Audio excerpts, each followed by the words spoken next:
Instituto de Cultura Espírita do Brasil, ICEB, no momento em que nós damos início a mais um encontro de estudos avançados do Espiritismo, aqui no ICEB, a casa de Deolindo Amorim, seu sonhador, seu realizador, seu fundador, nosso mentor, e também Jorge Andréa, nosso patrono, nosso presidente de honra, e lembrando todos os nossos mentores que fizeram do ICEB este instituto importante para o estudo do Espiritismo e que continuam a nos ajudar para a continuidade do Instituto.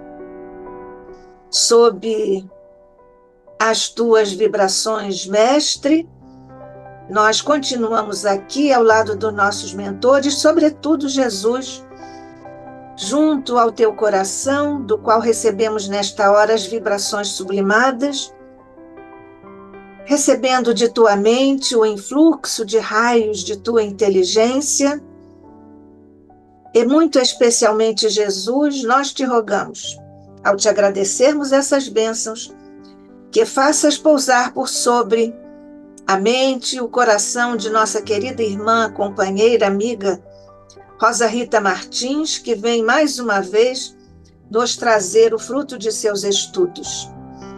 Distende, Jesus, o teu manto de amor, de resiliência, de esperança, de força, de fé e de coragem por sobre todos os nossos irmãos em necessidades extremas, em tantos cantos e recantos do mundo, que tão generosa e amorosamente, Mestre, tu presides.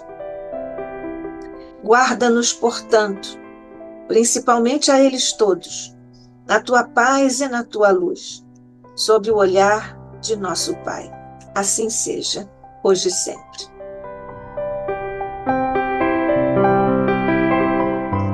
E nós estamos, então, recebendo Rosa Rita Martins, que é médica com especialidade em genética, é doutora em genética pela Universidade Federal do Rio de Janeiro, é vice-presidente do Instituto de Cultura Espírita do Brasil, o ICEB. E nós, então, vamos acompanhar Rosa Rita Martins. Ela hoje vem nos falar sobre depressão, abordagem espírita. Rosa, obrigada, querida. Somos todos ouvidos. Peraí que eu fiz errado.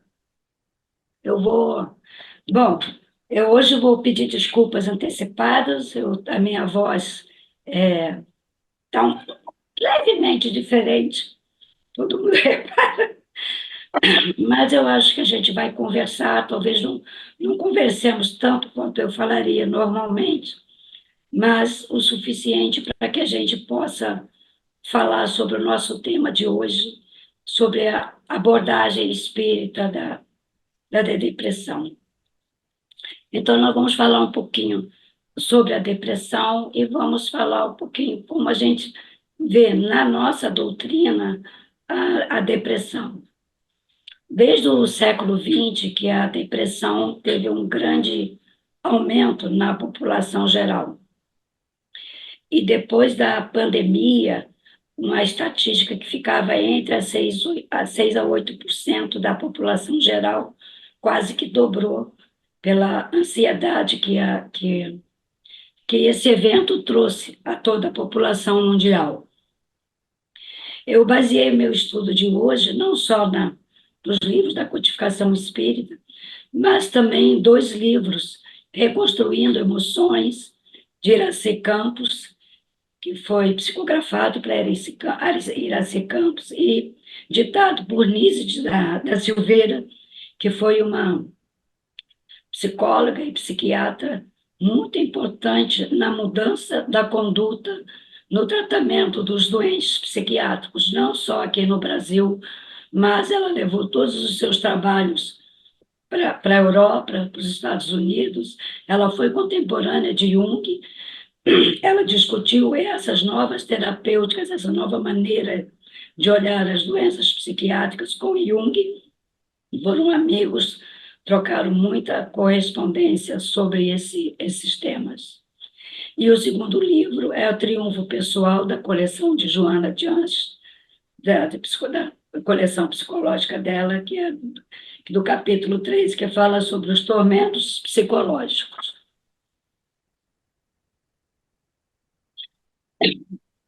Então, vamos começar falando um pouquinho sobre o que nós somos. Nós somos espíritos vivenciando essas experiências e aprendizados nos mundos físicos e espirituais. E nós sempre compreendemos a evolução do homem desde a sua evolução, saindo do grupo dos primatas, e a partir daí desenvolvendo um ramo que teve maior desenvolvimento do sistema nervoso central, desenvolvimento do lobo frontal, e com esse todo desenvolvimento que foi provavelmente desenvolvido pela própria categoria de espíritos que estavam reencarnando na Terra, através de seus perispíritos, estimulando esse desenvolvimento do cérebro, até nós chegarmos à era atual. Nós entendemos como é que o homem evoluiu fisicamente, né, desde os primórdios de sua evolução, mas esquecemos que existe o corpo físico, existe o espírito, que se expressa através da mente. E essa mente, ela também evolui. Jung falava que, exatamente como o corpo humano representa um verdadeiro museu de órgãos, cada qual com sua longa evolução histórica, que da mesma forma nós deveríamos também lembrar que na mente há uma organização análoga. E a nossa mente não é um produto sem história. Na realidade, ela tem uma história que vem evoluindo em todos esses milhares de anos de nossa experiência de encarnação na Terra. Então, nossa mente jamais poderia ser um produto sem história, em situação oposta ao corpo no qual a história existe. Nós sabemos que somos espíritos habitando esse corpo físico e que viemos evoluindo não só nas mudanças, no aperfeiçoamento do nosso corpo físico, mas também no aperfeiçoamento espiritual, na nossa evolução espiritual. Nesse livro de Joana, no capítulo 6, ela fala que o psiquismo percorreu longa trajetória, desde os impulsos primários, instintos agressivos e de sobrevivência, que lhe permitiram sobreviver. Quando surgiu a inteligência, primeiro obnubilada pelas manifestações primárias, prosseguiu desenvolvendo emoções e sentimentos, tomando consciência de si mesmo, criando os arquétipos que o acompanhariam em todo o processo evolutivo, criando as suas memórias, na verdade. Arquétipo foi um termo criado por Carl Jung, né? São as imagens primordiais presentes em nosso imaginário que ajudam a explicar histórias passadas vividas por outras gerações. Carl Jung, na verdade, ele acreditava muito no arquétipo coletivo, né? O homem ia evoluindo, ia criando as suas memórias, e é como se ele compartilhasse essas suas memórias com todo aquele povo que vinha evoluindo com eles, né? E que essa memória, na realidade, esses arquétipos é que ajudam a explicar toda a história do homem, né? Mas ele falava, vividas por outras gerações, exatamente por essa ideia de que tudo que o homem pensava, imaginava, ficaria organizado nesse arquétipo coletivo que todos poderiam ter acesso. Para nós, na doutrina espírita, essa memória é individual, ela é do espírito. Se a gente for lá no Livro dos Espíritos, na questão 115, nós vamos ver que o espírito foi criado simples e ignorante. E, desde o início, traz dentro da sua consciência, né, na mente, toda a potencialidade de desenvolver o conhecimento de certo e errado, o que fará através das provas nas suas múltiplas reencarnações. Na sua consciência estão gravadas as leis divinas ou as leis morais. Portanto, quando nós, como princípios inteligentes, fomos criados, Deus nos incutiu as suas leis, as leis divinas ou as leis morais. E esperando que, do mesmo modo que a gente foi se desenvolvendo, né, a gente não só a parte física, mas que a gente tivesse todo aquele processo de desenvolvimento intelectual ocorrendo paralelo ao nosso desenvolvimento moral. E aí nós temos que lembrar o que nós somos como homens, né, como espíritos encarnados em corpos humanos. Pela Organização Mundial de Saúde, o homem é um ser biopsicossocial espiritual. Então, nós temos a nossa parte biológica, que é nosso corpo físico, que lida com alimentações, muitas vezes não é ideal,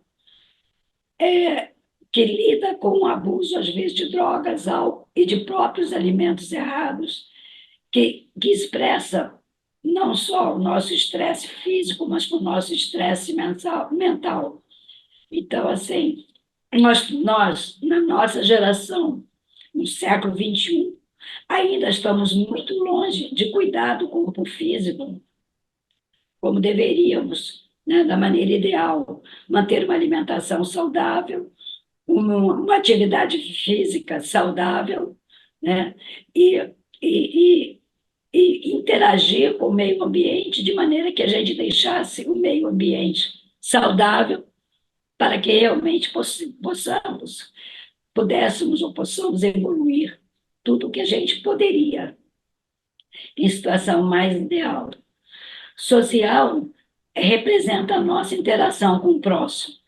A gente lembra que Jesus recomendava: reconcilia com teu irmão enquanto estás a caminho. Então, enquanto nós estamos a caminho, convivendo com todos aqueles que estão à nossa volta, nós deveríamos muito mais expressar mais amor do que impaciência, do que intolerância, porque só interagindo, né, e aprendendo a amar, mesmo aqueles que têm dificuldade de lidar conosco, ou que nós temos dificuldade de lidar com ele, nós realmente estaríamos seguindo o caminho com o irmão que Jesus idealizou. Só que nós estamos expostos a emoções boas, emoções ruins, expressamos amor, empatia, mas ainda expressamos ódio, a gente disfarça o ódio com uma certa intolerância, ou a gente evita determinadas companhias, evita determinados programas sociais que a gente acha que podem encontrar alguém para evitar que a gente sinta ódio, rancor, inveja, ambição. Só que esses vírus que Joana de Ângeles chamou de vírus psicológicos, nós temos que ser expostos a eles, como temos que ser expostos a emoções, exatamente para aprender a domar essas nossas má tendências. Ficar isolado, né? Se isolar num canto e usar até muitas vezes a desculpa da própria depressão para não interagir com o próximo, não nos ajuda em nada a evoluir. A nossa parte psicológica eu divido em duas partes. A gente está interagindo sempre com o mundo espiritual. Nós não estamos isolados, não são dois mundos à parte. Temos o mundo espiritual, o mundo físico, agora estamos aqui, vamos cuidar daqui. Não, a interação entre os dois mundos ela é constante. Por isso a gente sempre fala da importância da prece, da importância do culto do evangelho do lar, da importância de cuidar da sintonia, né? A gente sabe que o nosso pensamento Depois que você emite o pensamento, ele é matéria que se irradia como ondas. Tudo que se irradia como ondas pode ser captado por outros espíritos encarnados ou desencarnados. Então, muito importante que a gente cuide da nossa sintonia. Daí a importância de, ao acordar, de fazer a prece, de tentar se interagir com o mundo espiritual, com nossos protetores espirituais, pedindo para que o nosso dia seja tranquilo, que nós sejamos pacientes, mas que também os outros sejam pacientes conosco, porque nós sabemos que o problema não são os outros, né? Como se está se repetindo às vezes muito, o problema são os outros, não. O problema são os outros que estão dentro de nós mesmos e que nós, às vezes, fazemos de conta que eles não existem. Então, assim, fazer uma oração, fazer uma prece, sair de casa sempre com bons pensamentos, isso vai nos trazer boas sintonias. E isso vai evitar aquele risco da fragilidade emocional que facilita os processos obsessivos. E nós vamos ver que essa fragilidade emocional, a gente vai conversar sobre isso daqui a pouco, muitas vezes é uma porta de entrada para os quadros de depressão. E lembrar também que nós, como espíritos, né, nessa nossa parte psíquica, nós somos somatório de reencarnações anteriores. Então, nós vivemos um aprendizado constante, sim, mas nós não somos só o nosso consciente. Nós temos registrado no nosso inconsciente os nossos débitos passados, de vidas passadas, que muitas vezes, em determinadas circunstâncias, em determinadas vivências, eles podem surgir na nossa consciência. Muitas vezes, quando a gente tem uma ideia que não nos agrada, um pensamento que não nos agrada, a gente pensa assim: ah, isso aí deve ser um obsessor que está perto de mim. Na verdade, muitas vezes não é um obsessor, não. Muitas vezes, por, pela circunstância, pela vivência que você teve, você resgata dentro do seu inconsciente pensamentos que você gostaria de não ter mais. Mas é preciso que a gente busque, a gente vai falar sobre isso mais tarde, o autoconhecimento, que a gente busque se conhecer e compreender muito essa nossa interação social e espiritual, para que a gente possa, vamos dizer assim, se precaver, e que a gente nunca pode esquecer que todo reencarnado é resultado do equilíbrio entre todas as suas experiências de vidas no mundo físico e no mundo espiritual. Porque, como diz André Luiz no livro Ação e Reação, nós somos herdeiros de nossas ações pretéritas, tanto boas quanto más. Os registros no perispírito determinam o equilíbrio ou o desequilíbrio dos nossos campos vitais e dos nossos campos físicos. E aí, no livro de Valdo, a Joana nos fala que o ser humano é o somatório dos seus pensamentos, das suas atitudes, das suas realizações. Que o self, como ela gosta de falar, como o Dr. Jorge André gostava muito de citar também, que é essa união entre o consciente e o consciente, na condição de um arquétipo primordial, preside ao processo de desenvolvimento que é imperioso alcançar. Estamos progredindo sempre. Nenhum de nós está isolado em alguma bolha. Não. Nós estamos aqui para progredir. Então, é imperioso alcançar, mediante as experiências que fazem parte do estatuto da vida. Tudo faz parte do nosso progresso. Eu não estou falando que não seja normal que um determinado dia, em determinados momentos, a gente se sinta meio depressiva, a gente se sinta triste, a gente reavalie as diversas situações que a gente vive. Mas o importante é que a gente lembre sempre esse self que corresponde à nossa essência, ou aquilo que existe de único único e peculiar na nossa personalidade. Somos nós que temos que olhar para dentro de nós e para o mundo ao nosso redor e lembrar o que somos, espíritos que estão aqui para progredir, e para progredir, interagir, não para buscar se isolar ou se esconder, porque isso, buscar o isolar, evitar interagir, isso é um caminho para os desequilíbrios emocionais, que é aquela dificuldade de lidar com as emoções. Essas emoções, boas ou ruins, elas sempre dão apreensão, elas sempre dão estresse. Cada vez que a gente vai para um trabalho novo, para uma situação nova, preparar uma palestra nova, tudo traz emoção, traz ansiedade, é normal. Uma perda traz tristeza, é normal. Tudo isso é normal. Tá?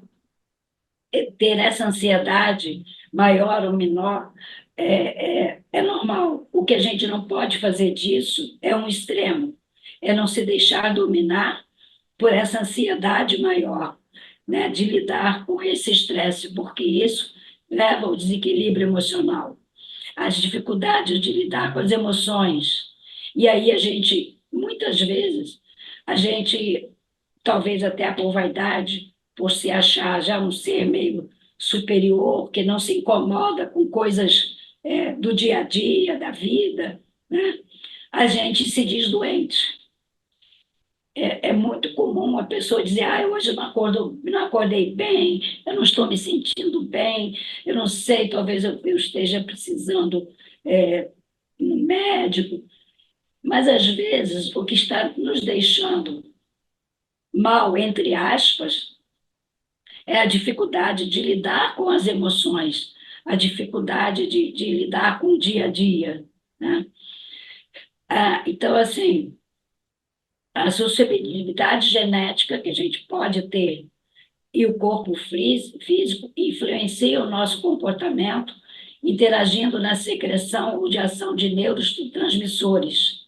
Né? Neurotransmissores são substâncias que são responsáveis por levar as informações do cérebro para o corpo físico, principalmente essas transmissões ligadas às emoções.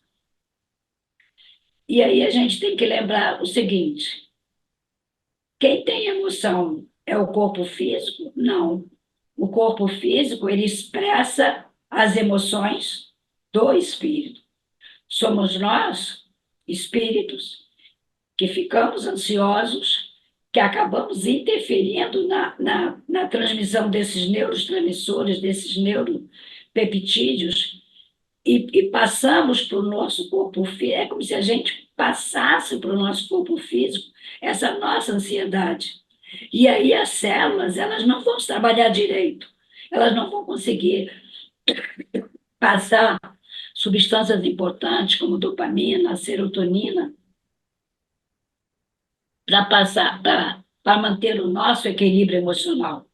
Nós fomos nós, espíritos, que não sabendo lidar com as dificuldades do dia a dia, vamos interferir nessa transmissão desses neuropeptídeos e vamos fazer com que eles não consigam trabalhar em equilíbrio. E daí, sim, pode desencadear um quadro de depressão.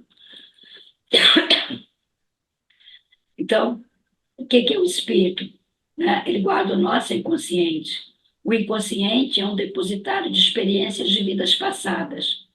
Nós renascemos com uma herança espiritual de todas essas emoções acumuladas pelas diversas encarnações, que vai se somar, que vai interagir com a nossa herança biológica, na idade, que vai interagir com o nosso corpo físico. E essa herança biológica se caracteriza por uma susceptibilidade, por uma possibilidade, nunca um determinismo genético. Ninguém nasce para ser uma pessoa depressiva. Não. Você pode, não sabendo lidar com as emoções, desenvolver um quadro de depressão. Mas essa depressão pode estar, sim, relacionada a uma susceptibilidade do teu organismo. Então, você precisa de uma ação epigenética. Não é porque você tem essa susceptibilidade que você será uma pessoa depressiva. Na realidade, é a sua interação, a maneira como se interage com os outros, com o meio ambiente, com as pessoas que estão ao seu redor, com o seu interior e muitas vezes até com o mundo espiritual, que você poderá desenvolver, então, um quadro de depressão. E aí eu trouxe um esqueminha aqui. Como é que nós lidamos com as dificuldades e com o estresse? Lidamos bem? Os espíritos, de modo geral, dizem que sim, procurando tirar delas lições de bem viver, né? E aí vamos ter um bom aprendizado e evolução. Isso aqui eu acho que é uma situação ideal que não existe tanto, não. Né? Na realidade, a grande maioria está nesse grupo. Convivemos com dificuldades, mas buscamos ajuda, procuramos orientação psicológica, procuramos conversar com os amigos, conversar com o médico, é, procuramos nos autoconhecer e buscar o que, é que pode estar acontecendo. Então, quando a gente busca ajuda dentro de nós, ajuda espiritual, ajuda com o terapeuta, nós realmente estaremos também tendo aprendizado e evolução. Agora, se nós lidamos com tristeza, com raiva, com ressentimento contra a gente mesmo, contra si mesmo, ou contra outras pessoas, aí nós estamos correndo o risco de sair do passado desequilíbrio emocional para um desequilíbrio mental. Então, o que é um desequilíbrio mental? É um conjunto de comportamentos e atitudes capazes de causar impactos na vida pessoal, familiar, profissional e social de um indivíduo. Do ponto de vista físico, os transtornos mentais são doenças sérias causadas por esse desequilíbrio nos neurotransmissores, como eu já falei acima. Esses neurotransmissores, eles funcionam como reguladores do humor, controlam o sono, o comportamento em situações de estresse, de emoções tanto de alegria, tristeza, por frustrações, por perdas. E desse grupo, né, que no século XX chegou a ser chamado o mal do século. Mal a gente sabia que com a Covid ia implodir, né, o número de casos de depressão na população geral. Ela ocorre, o que é importante a gente saber da depressão? Ocorre em crianças, adolescentes, jovens adultos, jovens maduros, idosos, ocorre em todas as faixas etárias. Causa um impacto social grande pelo comprometimento de relações sociais, porque a pessoa para o seu trabalho, às vezes perde o emprego, e por todo o comprometimento familiar, dos familiares envolvidos. Coloca em risco a vida de seu portador, porque a gente sabe que é uma porta, às vezes, que se abre para a ideia de suicídio. Segundo a Organização Mundial de Saúde, 800 mil pessoas tiram a vida anualmente. E, numa parte delas, a depressão, às vezes, pode ter sido um fator desencadeante.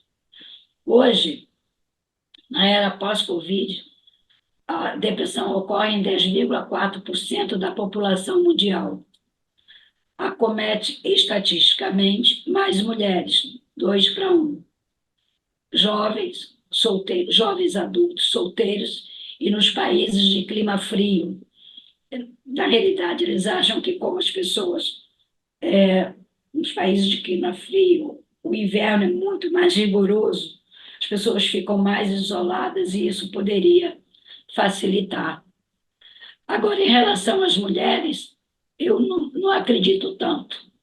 Eu acredito que os homens demoram mais a aceitar o diagnóstico.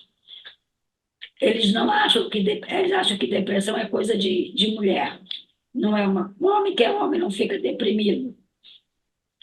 Então eles demoram mais a aceitar o diagnóstico. Só que essa demora a aceitar o diagnóstico, isso pode trazer consequências mais graves, a gente não esquece que o suicídio é mais comum entre os homens do que entre as mulheres. Então, às vezes, eles fazem, sim, o quadro depressivo, eles acabam pensando mais nisso. Na realidade, assim, quem pensa mais em suicídio é a mulher, estatisticamente. Só que ela comete menos. O homem não admite que pensa, mas se suicida mais. Nas mulheres, a depressão pós-parto é que puxa essa estatística para duas mulheres para um homem. A depressão pós-parto ela ocorre 10 a 15% das gestantes. E isso é uma possibilidade, porque não é só pelas mudanças da rotina da casa, porque muda a rotina da casa, realmente, pela falta de sono. É porque no pós-parto a mulher tem uma queda de progesterona e estrogênio, principalmente a queda abrupta de progesterona facilita um quadro depressivo, porque ela começa a ficar mais ansiosa, mais ansiedade, porque ela começa a se sentir com menos, vamos dizer assim, com menos atividades, que ela fica mais mole, mais cansada, então ela começa a achar que não vai dar conta e começa a ficar ansiosa, e essa ansiedade muitas vezes acaba levando até que ela deixe de cuidar do bebê, não se ache capaz de cuidar do bebê. Nessa hora, você tem que pensar nessa possibilidade da depressão pós-parto. A faixa com mais incidência é a partir dos 40 anos, mas, em termos de segurança, é a doença que mais ameaça jovens de 10 a 19 anos. A gente não pode esquecer que criança se suicida. É muito triste. Eu nunca esqueci, quando eu trabalhava na emergência, família desesperada chegando com uma menina de 12 anos que tinha se enforcado e não tinha nada que a gente pudesse fazer. É um desespero. Mas se você começa a perceber que a criança ou o pré-adolescente, que ele está ficando muito parado, muito quieto, tenta conversar. Não é normal, nessa faixa, a criança ou adolescente se isolar. É preciso prestar atenção. Tá? Então, definir a depressão, na realidade, ela é definida muito em cima dos sinais e sintomas. O humor é baixado, angústia, ansiedade, instabilidade emocional, tristeza prolongada, falta de ânimo, choro frequente, às vezes coisas que você nem entende. Às vezes você fala uma frase e a pessoa começa a chorar, e às vezes não tinha, na sua opinião, nada que pudesse desencadear aquela reação. Né? Diminuição da autoconfiança, da autoestima, a pessoa começa a não se sentir capaz, às vezes, nem das atividades da casa, cansaço fácil, queda do rendimento de trabalho. E quais são os tipos? Na verdade, a gente pode dizer que a gente tem uma depressão reativa, que é caracterizada por um transtorno de adaptação emocional ou uma situação traumática ou estressante, por uma grande tristeza ou ansiedade. Quando você perde um parente muito próximo, ou você perde o emprego e você era a pessoa que sustentava a casa. Então, sempre que se tem uma perda, você pode, aquilo te entristece. E assim, a tristeza realmente é uma coisa que vem e passa. Se já passou o período que a tristeza devia ter passado, e você continua se sentindo com aquela angústia lá dentro, uma vontade de ficar em casa, não sair, não encontrar ninguém, então você pode não só ter feito até uma depressão reativa, mas se ela se prolonga, ela na realidade pode ter somado um fator ambiental com um fator biológico. Você pode ter possibilidade de ter mais alteração neuroquímica na transmissão dos neurotransmissores, naquela sinapse entre os neurônios. Então, você não é obrigatório na depressão endógena ter um fator desencadeante, mas pode ter um fator desencadeante. Mas a depressão endógena é, assim, se a gente falar fisicamente, se você pensar no mundo só material, muitas vezes você não compreende por que fulano ou por que cicrano faz tanto quadro de depressão.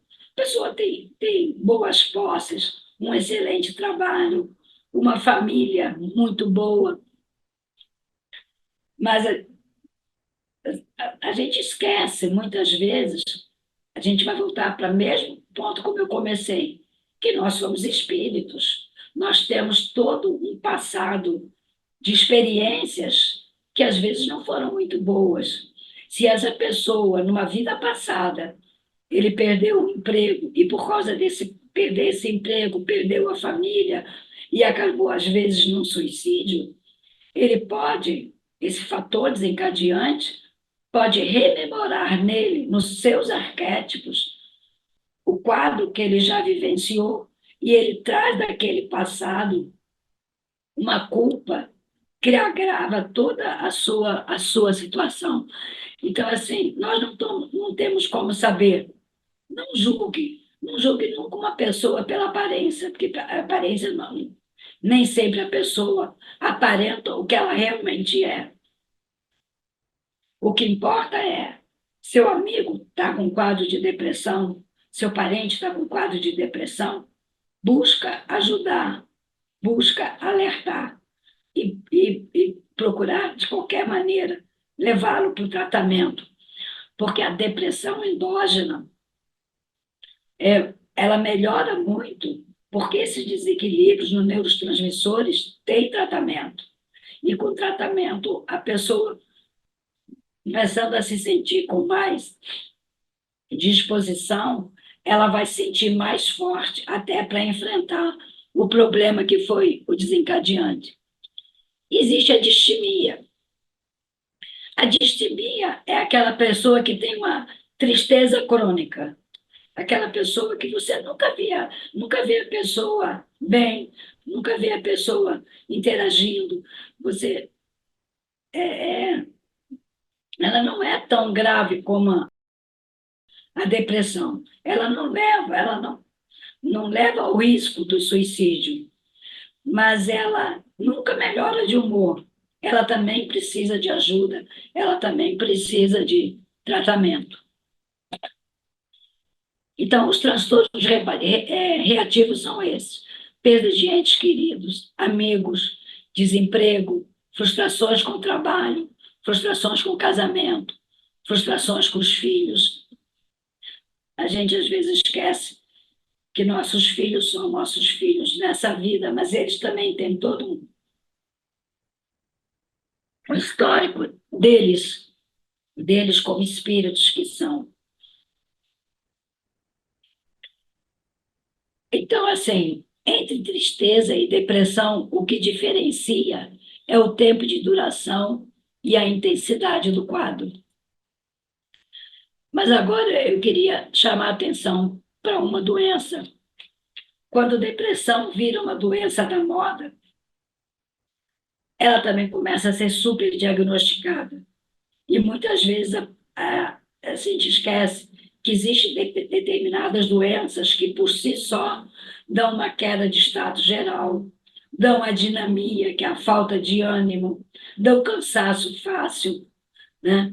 A principal é o hipotiroidismo. Hipotiroidismo acontece em crianças, acontece em adolescentes, acontece em adultos, acontece em idosos, principalmente das mulheres pós-menopausa. Então, às vezes, a pessoa acha que ela está deprimida porque ela está em menopausa. Não, ela está hipotiroideia. Trata o hipotiroidismo que a depressão vai embora. Algumas formas de isquemia cerebrais, tumores cerebrais. Quando a pessoa está bem e muda de comportamento muito de repente, né? era uma pessoa tão alegre, que de repente é como se tivesse alguma coisa implodindo dentro dela. Pensar na possibilidade de tumores cerebrais, principalmente se tiver dor de cabeça, história de dor de cabeça, dificuldades visuais, cardiopatias, né? Até as cardiopatias que às vezes dão um cansaço físico muito grande pela diminuição de oxigenação do corpo, anemias crônicas, né? Falta o sangue oxigena menos os tecidos, isso também vai dar um cansaço. Então, muito importante, se fazer avaliação psicológica, psiquiátrica, é importante, mas a avaliação clínica é importante. Nenhum paciente pode visar apenas a avaliação psiquiátrica. Você tem que ver a avaliação do paciente como um todo. Então, a avaliação clínica, ter certeza que não existe nenhuma doença orgânica que possa estar dando aquela queda do estado geral, é muito importante. Quais são os sinais de alerta que os familiares e os amigos podem observar? De repente, a pessoa fica impaciente com barulho, não aguenta o barulho do vizinho que aguentava até semana passada, não quer mais escutar música. Se os filhos ou os netos ligam o aparelho de som, rádio, TV, vai lá e pede para desligar ou para baixar. Impaciência em ler mensagens ou correspondências, intolerâncias com críticas, começar a deixar o celular do lado. Aquela pessoa que vivia nas redes e de repente desaparece das redes. Isso são fatores, às vezes, que são sinais de alerta. Desleixo de cuidar de si próprio, inclusive da higiene, tristezas prolongadas, a falta de ânimo. Sensação de vazio existencial, é como se a energia tivesse saído. Recusa participar em eventos sociais. Se você tem um idoso que, de repente, deixa de querer ir aos aniversários dos netos, dos amigos, dos sobrinhos, dos irmãos, olha para ver se não existe alguma coisa de errado ali. Sentir o mundo desmoronar a seu lado, sem que haja uma razão para isso. Tendem a se isolar, não encontram prazer em nada, queda na concentração, mau humor, irritação e agressividade são principalmente comuns nos adolescentes e nos idosos. Os adolescentes a família interpreta como aborrecentes e os idosos são chamados de velhos ranzinzas. Para olhar o seu velho ranzinza um pouquinho mais de atenção e afeto e ver se não existe alguma coisa mais além de ser ranzinza. Então, assim, eu queria chamar a atenção nas crianças, nos adolescentes e nos idosos, porque esses são os mais difíceis de fazer o diagnóstico. Na criança, os sintomas são muito variados, mas quando você tem uma criança que tende ao isolamento, a uma calma excessiva e começa a não querer ir para a escola, a mãe geralmente bota a culpa na escola. Acha que a escola deve ter algum coleguinha que está fazendo alguma coisa de errado. Né?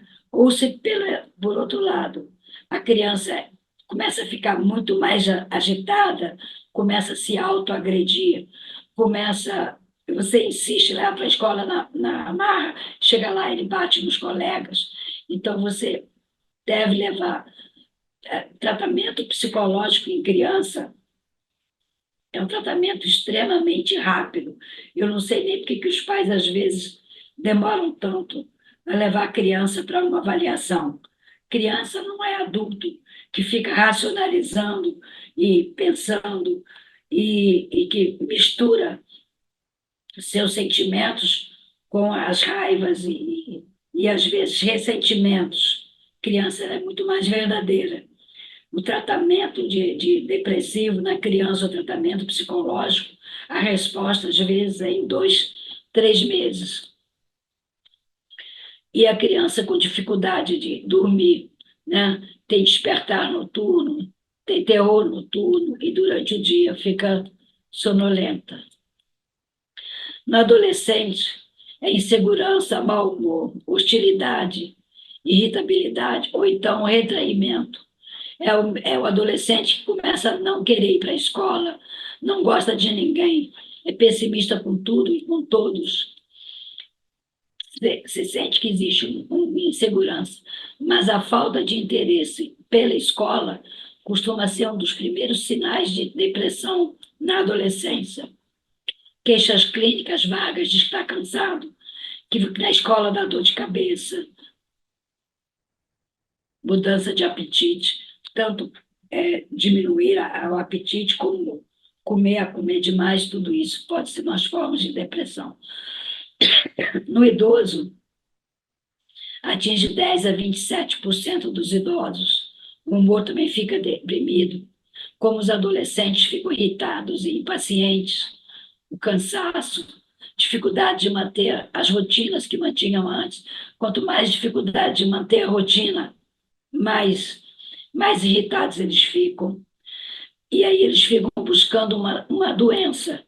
Eles ficam achando que o que eles estão sentindo que deve ser alguma doença. Então, eles ficam indo no cardiologista. Ah, então, isso aqui é uma falta de ar, vai no pneumologista. Começa a ir tudo quanto é isto, buscando uma doença que talvez para ele, ou para a idosa ou para o idoso, seria muito mais aceitável do que ele reconhecer que ele não está conseguindo lidar com a ideia do envelhecimento. E aí, a dificuldade é porque eles não têm dificuldade de encontrar médicos que vão ficar tratando esses sintomas que eles sentem. Se você encontra um idoso, isso acontece, que tem uma receita do gastroenterologista, uma receita do cardiologista, uma receita do reumatologista, e faz uma misturada com os remédios, é preciso olhar com mais atenção para esse idoso. Porque eles, na realidade, se a gente pensar bem, eu sou uma pessoa idosa, eu posso falar por experiência própria. Você lida diminuição de renda econômica, você lida com a aposentadoria, nunca é tanto quanto você ganhava antes. A síndrome do ninho vazio, principalmente nas mulheres. O dia parece ficar mais longo, né? E às vezes você entra no círculo vicioso, que é a sonolência durante o dia e a insônia à noite. Idoso também pensa em suicídio, tá? Então, essa etiologia ela pode ser bem complexa. Então, vamos lembrar de novo o que é que nós somos: espíritos habitando o corpo físico. Então, a gente nunca pode esquecer que nós podemos, sim, ter uma herança psicológica, uma herança nossa, espiritual, porque o nosso inconsciente é um depositário de experiências das nossas vidas passadas. Muitas vezes a gente exterioriza uma consciência de culpa, né? E não, nem entende bem por que você sente de culpa. A gente diz assim, você tem complexo de culpa. Não é que você tenha um complexo de culpa, mas talvez você ainda não tenha se desculpado de uma vida passada como você deveria ter se desculpado. E o importante é não valorizar essa consciência de culpa, né?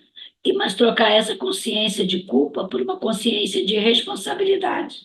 Tá bem, eu posso ter feito alguma coisa que na época eu já me arrependi, eu já devo ter feito os resgates que eu precisava ter feito em vidas posteriores. Eu posso assumir uma consciência de responsabilidade. O que eu posso fazer para me sentir bem, né? Como eu posso resgatar algo que eu possa ter feito antes? A gente sabe que lidar com o próximo, trabalhar pelo próximo, cuidar. Esse próximo pode ser, inclusive, dentro da própria família, ou trabalhar com asilos e visitas fraternas, tudo que você possa fazer de bem pelo próximo, você está transferindo, transformando essa sua consciência de culpa numa consciência de responsabilidade. E a partir daí, você consegue equilibrar o seu emocional. Quantas pessoas, quando começam a frequentar uma casa espírita, uma igreja, um templo, dentro de uma instituição que faz trabalhos de assistência pelo próximo, as pessoas começam a se sentir melhores. Na verdade, você está fazendo exatamente essa troca de consciência para consciência de responsabilidade. Pode ser uma alteração na liberação de neurotransmissores? Pode, mas isso você trata e a resposta ao tratamento clínico é boa, é rápida e pode ser prolongada. Você aprende a se conhecer.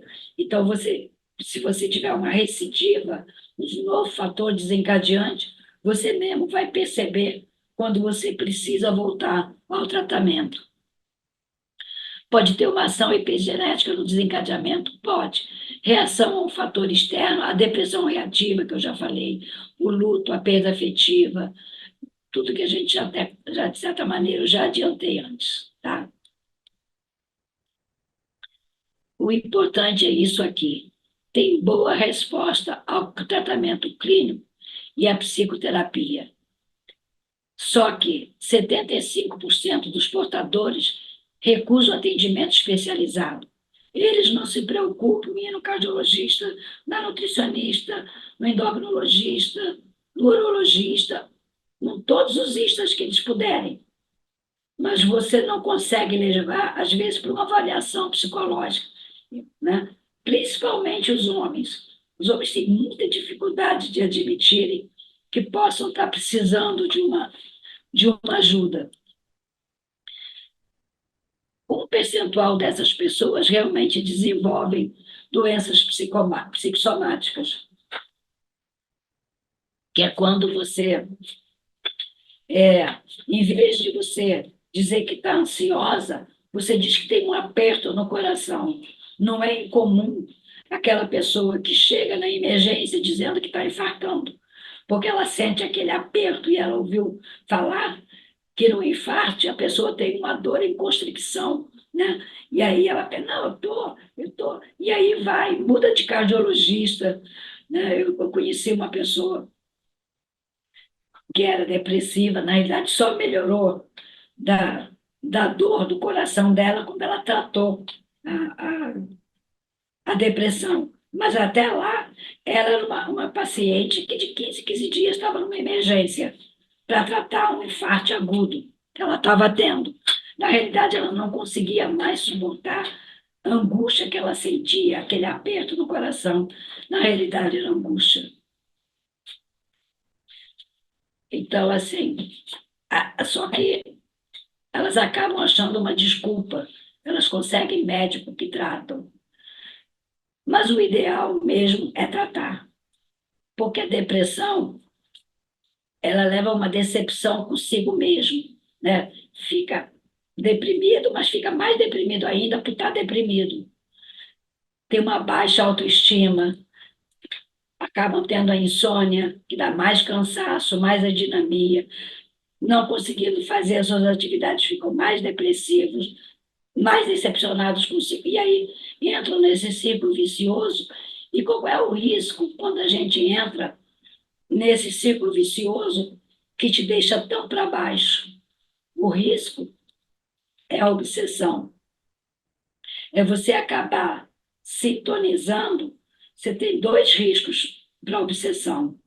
O primeiro é que a obsessão é um processo que você atrai pessoas que se sentem como você.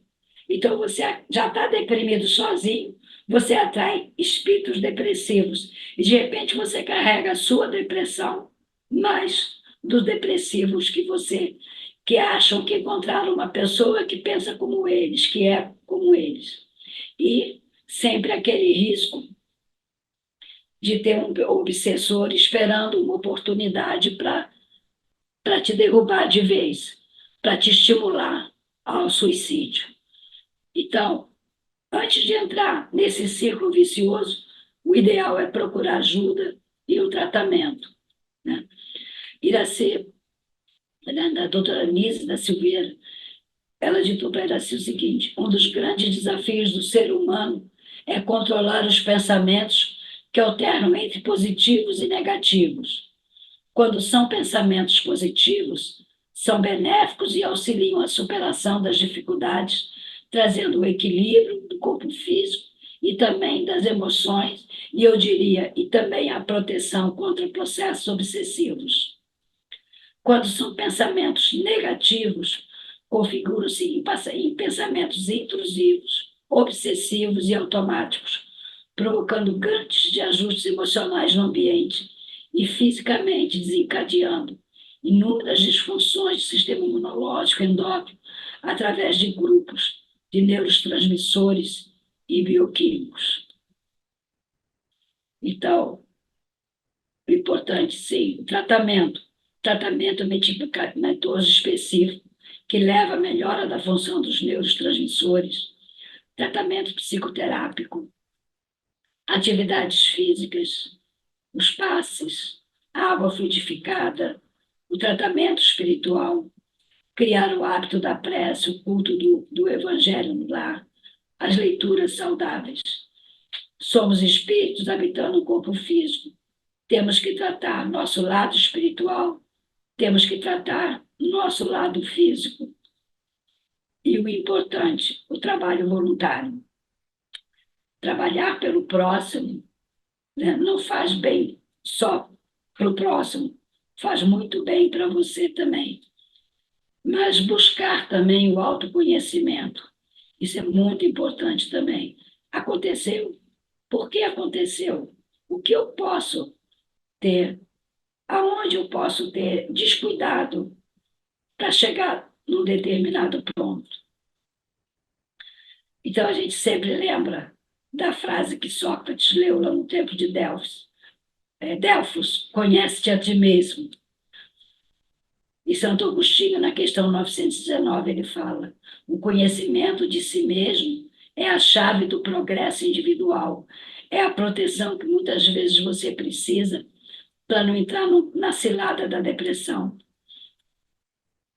Em relação ao trabalho pelo próximo, tem esse trabalho que mostrou que foi feito com universitários, jovens, né, jovens adultos, que responderam questionários sobre práticas religiosas, espirituais e sobre eventos produtores de estresse.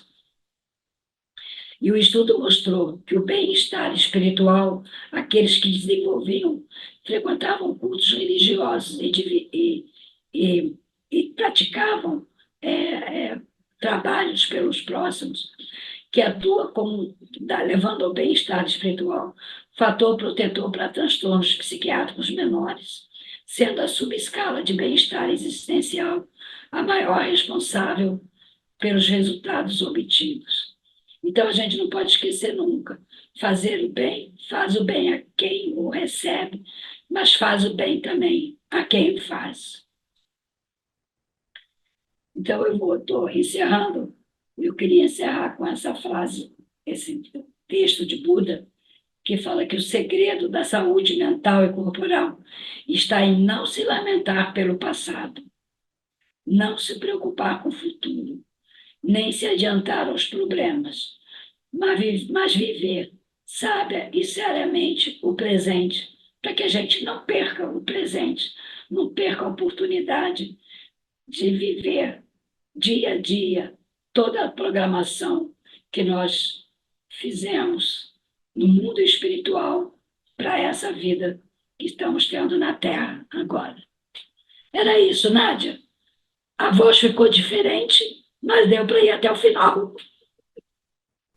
Graças a Deus, estávamos aqui acompanhando atentamente o desenvolvimento do raciocínio, as informações, mas vibrando pelas suas cordas vocais para que elas produzissem o resultado que nós todos esperávamos e que se concretizou com um estudo tão especial, tão necessário e tão orgânico com as informações da medicina, genética inclusive, ou da medicina geral, a psicologia, a psiquiatria e o espiritismo.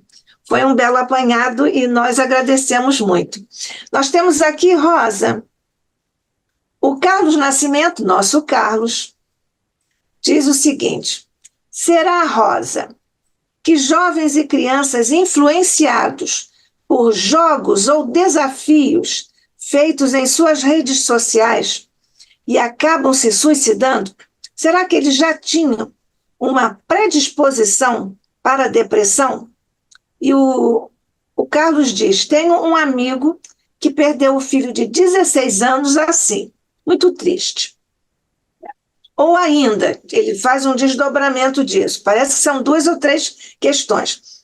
Será que eles participavam e aceitavam esses jogos e desafios, sabendo que poderiam acabar partindo deste mundo por isso? Se você quiser, eu vou repetindo aos poucos. Olha, eu me preocupo muito. Eu acho que isso é uma preocupação no momento mundial, global, sobre crianças de 3, 4, 5, 6 anos e celular, vendo joguinhos violentos, de brigas, porque você não sabe do passado espiritual do seu filho. Você não sabe o que é aquelas imagens que não são nem próprias para a idade deles. Eu tenho netos, não adianta a mãe dizer, não, mas eu controlo tudo que vê. Criança sabe melhor. Meus netos mexem melhor no celular do que eu. Entram no Google muito melhor do que eu. Então, assim, é uma idiotice achar. Não, ele fica no celular, mas eu deixo, ele só vê o que eu deixo. As minhas filhas já ficaram surpresas de arrancar o celular da mão, vendo o que ela não deixava. Porque eles sabem como buscar. O que acontece muitas vezes é aquelas imagens que eles não estavam nem prontos ainda. Por outro lado, principalmente as crianças com menos de 7 anos, você lembra aquela questão que Kardec fala? A encarnação começa com a concepção, vai se consolidando, continua com desenvolvimento, mas termina aos 7 anos, quando termina o desenvolvimento do cérebro. Então, se a criança. Não foi à toa que Kardec disse que a encarnação se consolidava aos 7 anos. Aos 7 anos é que você termina a diferenciação do sistema nervoso central, do cérebro. Então, a criança é como se, a partir daquele momento, ele é aquela encarnação. Mas, nesse período, ele ainda tem memórias, às vezes, de vidas passadas. E agora você imagina, se ele teve um passado violento, né? E ele vê essas coisas de violência também, de tiro, de morte, que muitos joguinhos desse, você tem que matar alguém lá dentro do jogo para você passar para a fase seguinte. Né? O meu neto de 4 anos, eu falei para ele assim, isso aí é muito chato, porque esse bonequinho que você está vendo, ele está querendo matar os outros. Aí ele disse assim para mim, ah, vovó, isso é só aqui dentro. Né? Isso deve ser luz, isso é só aqui dentro. Mas eu não sei o que ele está captando daquilo. O que daquela violência ele vai guardar. Entendeu? Então, eu acho que sim, eu acho que existe uma corrente agora mundial, uma tentativa, até saiu um livro sobre isso, que eu não estou me lembrando o nome agora, de realmente os pais levarem mais a sério o que eles estão estimulando em seus filhos, principalmente nesses que ainda não completaram o processo reencarnatório e que podem estar reacendendo sensações que eles tiveram de outras vidas. A segunda pergunta qual era?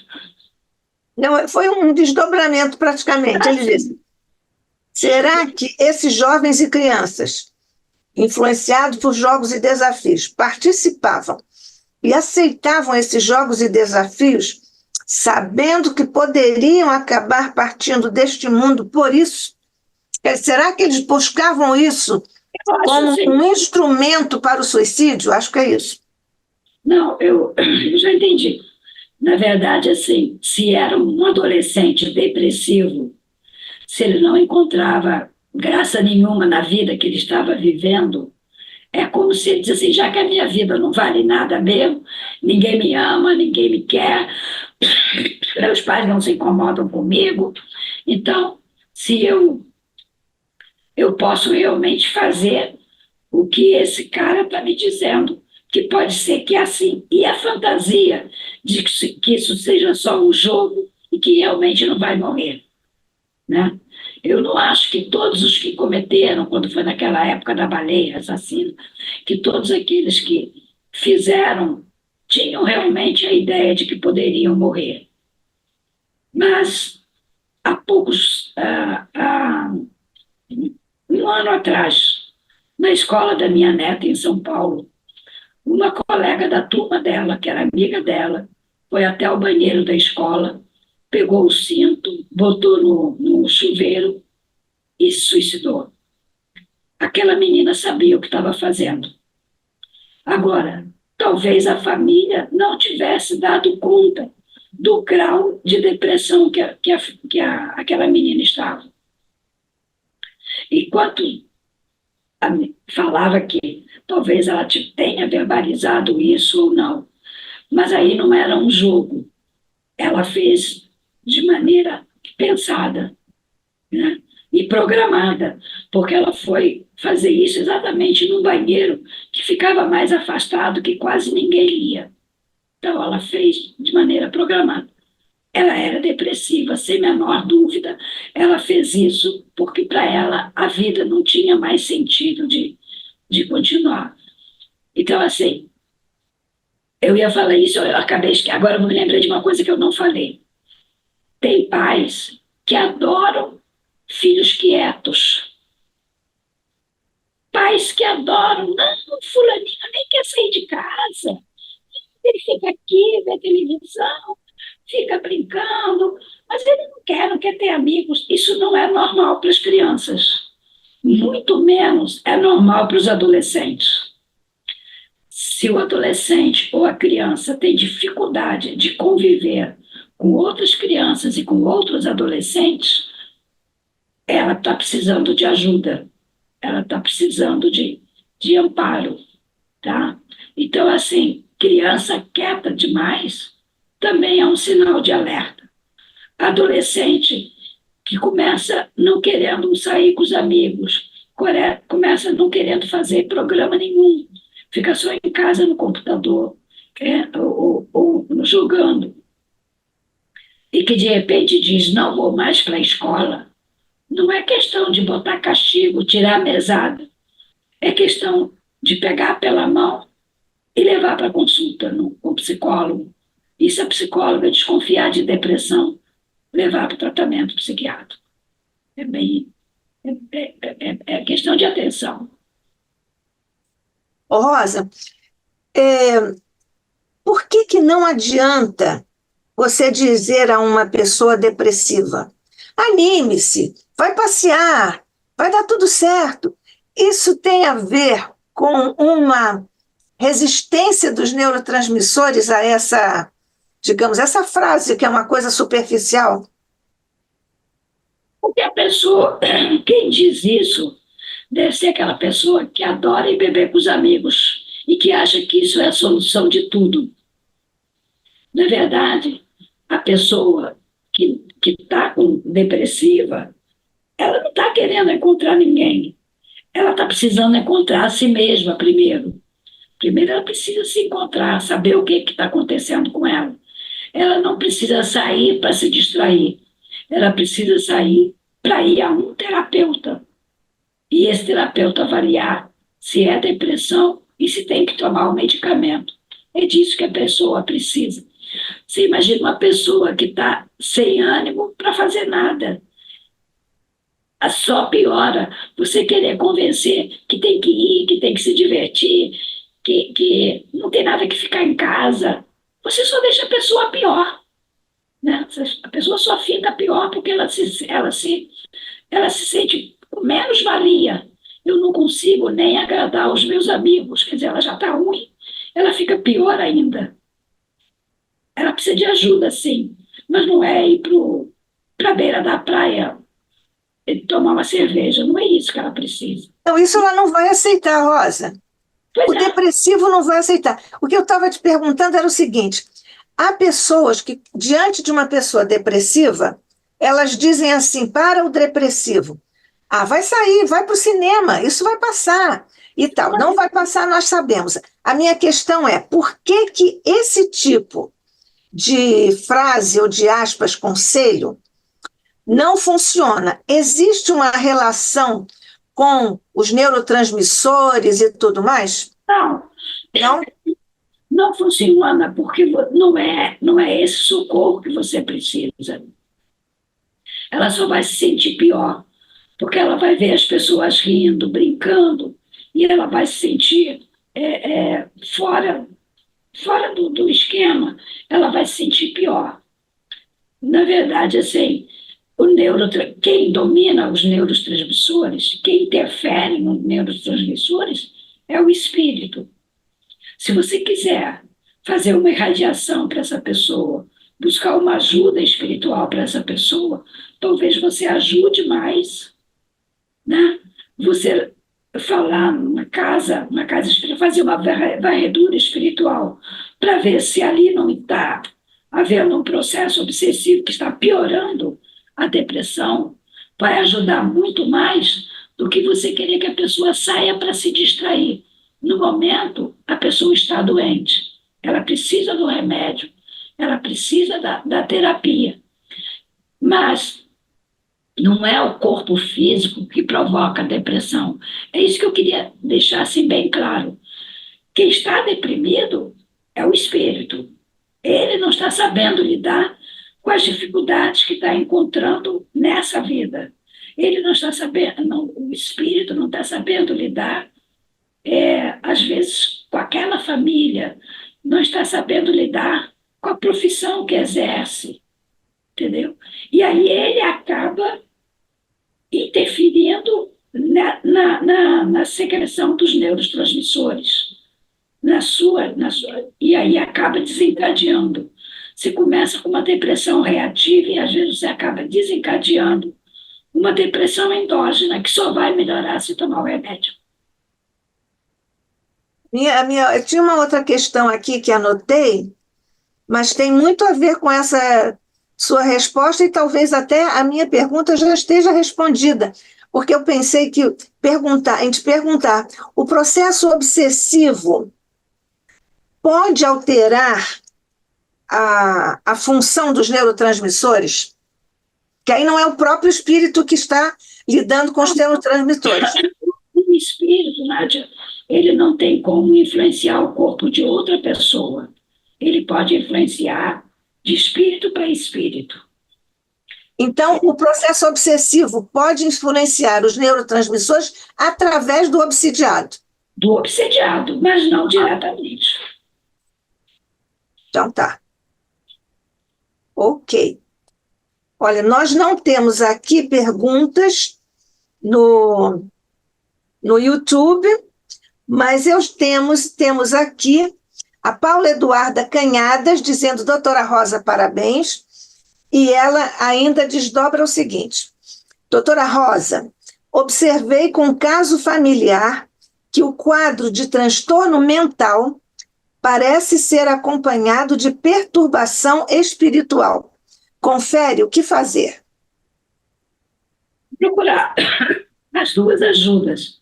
A física, com o médico, e procurar ajuda na casa espiritual próxima, indo nessa casa, pedindo atendimento fraterno, explicando o que está acontecendo e pedindo o atendimento espiritual que a gente chama, para que eles possam fazer uma avaliação se existe uma influenciação espiritual ou não, que também é tratada dentro da casa espírita. Desdobrando aqui o que a Paula Eduarda Canhadas perguntou, ela disse que uma observação dela é que o quadro de transtorno mental parece ser acompanhado de perturbação espiritual. É acompanhado ou é passível de ser acompanhado? Ou geralmente é acompanhado? Não, eu não vejo dessa forma. Eu acho que, às vezes, pode ser acompanhado, mas eu acho que não é uma regra geral, não. Isso não é regra geral. Por isso, você tem a grande maioria, não faz tratamento espiritual e melhora com tratamento clínico. Entendeu? Então, não Ok. vejo desse jeito. Eu vejo que algumas pessoas podem, principalmente aquelas que reincidem com frequência. Tratou a primeira depressão, daqui a pouco está de novo, daqui a pouco está de novo. Essas talvez valesse a pena fazer uma avaliação espiritual. Quando você diz que há uma possibilidade de haver uma segunda depressão, uma terceira depressão, é porque as primeiras, as anteriores, não foram bem cuidadas, ou não? Não, não obrigatoriamente, Nádia. Tem gente que tem uma vida, ou nasce com muitos problemas, né?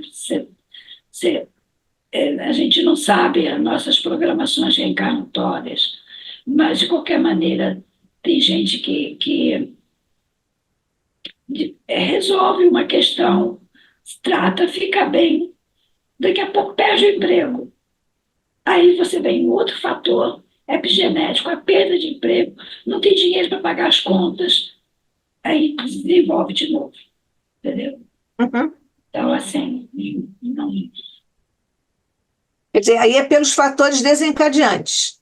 Quem tem depressão endógena, e você diferencia, porque quem tem depressão endógena, a melhora é muito rápida.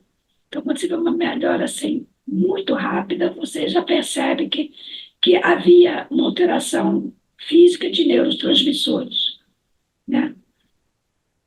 Então, essa pessoa, ela melhora e, às vezes, ficam em fase de remissão durante anos. Mas se de repente acontece um outro caso, né, uma outra situação, aí a pessoa pode realmente desencadear novamente. Aham, perfeito. Olha, a Paula Eduarda Canhada está agradecendo, viu, Rosa?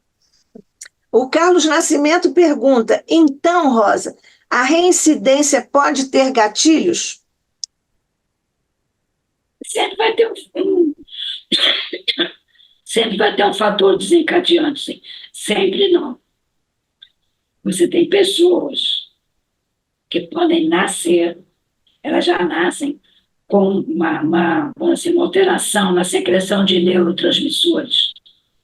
Então, seja pela quantidade liberada, seja porque a molécula dela de serotonina, dopamina, pode não ser uma molécula com uma boa vitalidade biológica, né? Então, assim, e aí a pessoa tenha mais fases depressivas. Ou seja, normalmente uma pessoa meio depressiva, tem gente que lida bem com a depressão, busca, né? Sabe exatamente quando está precisando do remédio, sabe quando pode ficar sem o remédio.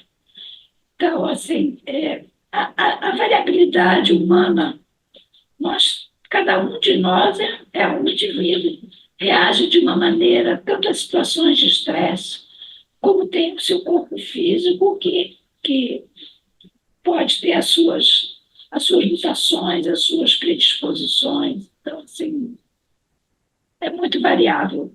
Eu acho assim, por isso que eu sempre falo que tem que fazer a avaliação, né?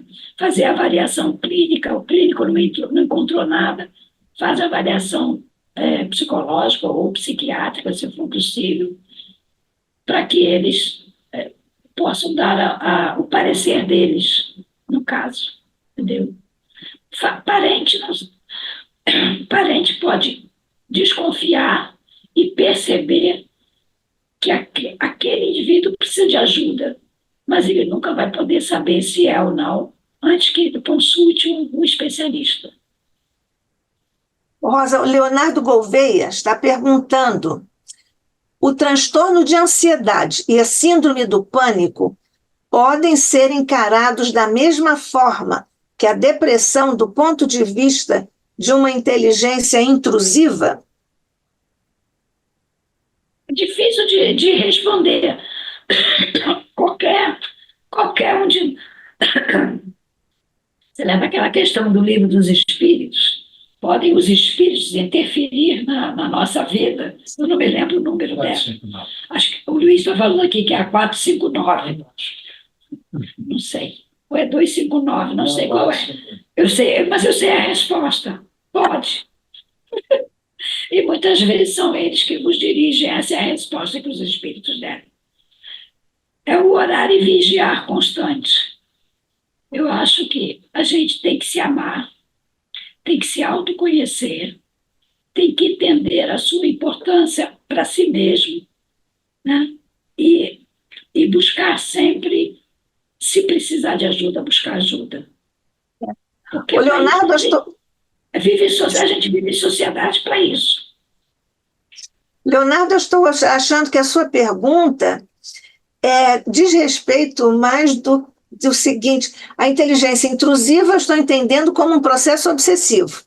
Foi assim que eu entendi. Então, eu estou entendendo que você está perguntando se síndrome do pânico e transtorno de ansiedade são decorrências de a intrusão de uma inteligência intrusiva. Olha, a síndrome do pânico, eu até acredito que sim. Ansiedade, isoladamente, eu acho que não. Ansiedade pode ser uma porta, né? Quando a pessoa é extremamente ansioso, tudo que acontece pode virar uma coisa muito séria, muito grave, né?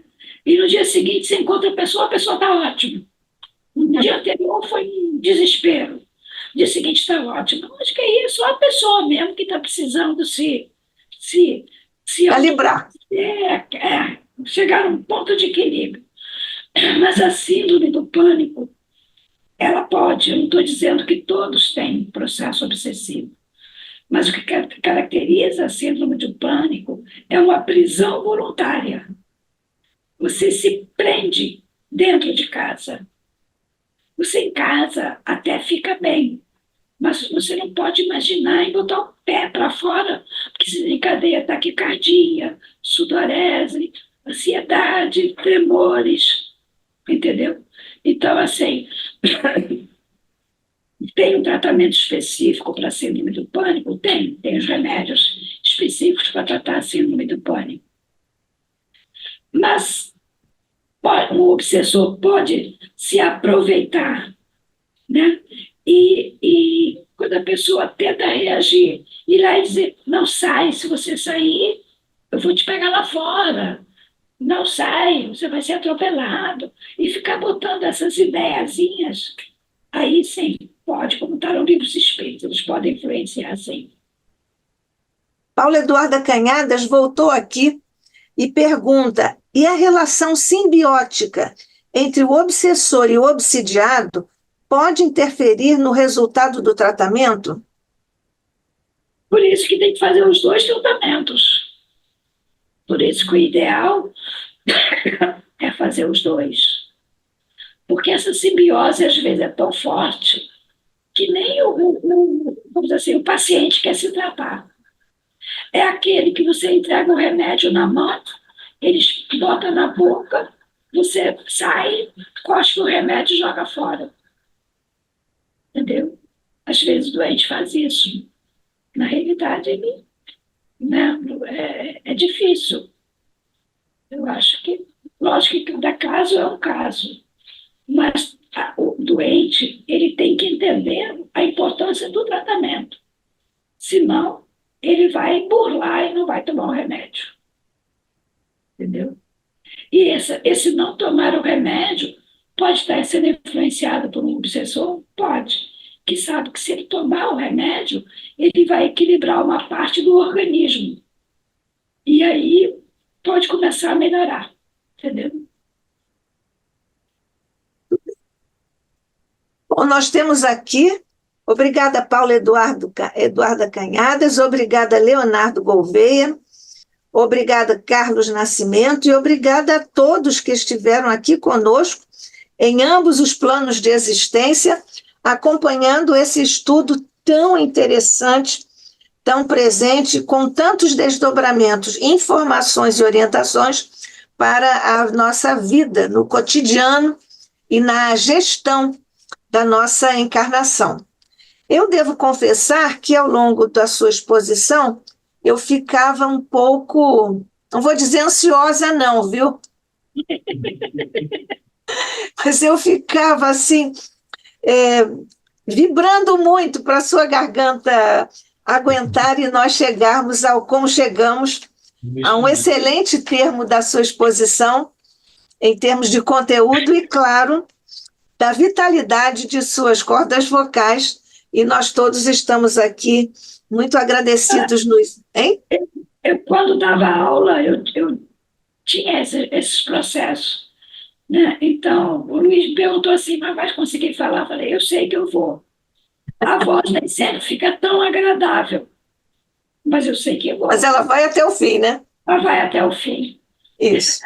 E veio até o final, até o fim, com muita competência, com muitas informações preciosas para nós, em mais um estudo aqui no Instituto de Cultura Espírita do Brasil, que agradece Rosa Rita Martins mais uma vez a sua presença, a sua exposição, as suas orientações. Quer dizer mais alguma coisa ou podemos encerrar? Não, podemos encerrar. Tá bom. Agora então você vai... olha só, aí a Leia Brum está dizendo em um final enriquecedor. É isso, Leia. Aproveitando aqui a presença da Leia, que muito nos agrada, nos alegra em todos os nossos encontros. Obrigada, Leia. Mas nós sabemos que a Leia é do Rio Grande do Sul. Então, neste momento, Leia, nós fazemos do seu coração, como já fiz presente aos vários companheiros, nossos irmãos, nossos amigos, companheiros lá do Rio Grande do Sul, e agora também através do seu coração, leve as vibrações nossas aqui do ICEB, de todos nós que estamos juntos em ambos os planos de existência aqui no ICEB, leve a nossa solidariedade, a nossa vibração e a nossa prece para engrandecimento, fortalecimento, resiliência a esses nossos irmãos, um povo tão corajoso, tão vigoroso, que gosta de pelear, né, Leia Brum? Peleia e consegue e conquista. Deus abençoe todos os nossos irmãos gaúchos, hoje e sempre. Mestre querido, nesta hora, em que te rogamos vibrações especiais por sobre todos os nossos irmãos do Rio Grande do Sul, neste momento dramático da sua história rica, grandiosa, corajosa. Que eles recebam as nossas vibrações de paz, de luz, de resiliência, de coragem, através do teu coração, Jesus. Faz o mesmo com relação a todos os nossos demais irmãos, que em todos os cantos e recantos do planeta possam estar enfrentando duras situações, como, aliás, tu, mestre, também já nos alertaste a respeito dessas questões grandiosas para o nosso aprimoramento, mas dolorosas na nossa trajetória. Sabemos que tu, mestre, estás no leme, que tu cuidas de todos nós. E te pedimos que nos ajudes a enviar agora de nossos corações essas vibrações de amor, carinho e solidariedade a todos os nossos irmãos em todo o planeta que tu, Jesus, tão amorosamente diriges. Nós te agradecemos mais um encontro precioso de estudos à luz do teu Evangelho e do Espiritismo. Por sobre Jesus lança, por sobre o ICEB, por sobre Rosa, por sobre todos nós, lança a tua misericórdia, a tua paz e flocos de tua luz por sobre nossas mentes e corações, hoje e sempre, sob o olhar de nosso Pai. Graças te damos, hoje e sempre.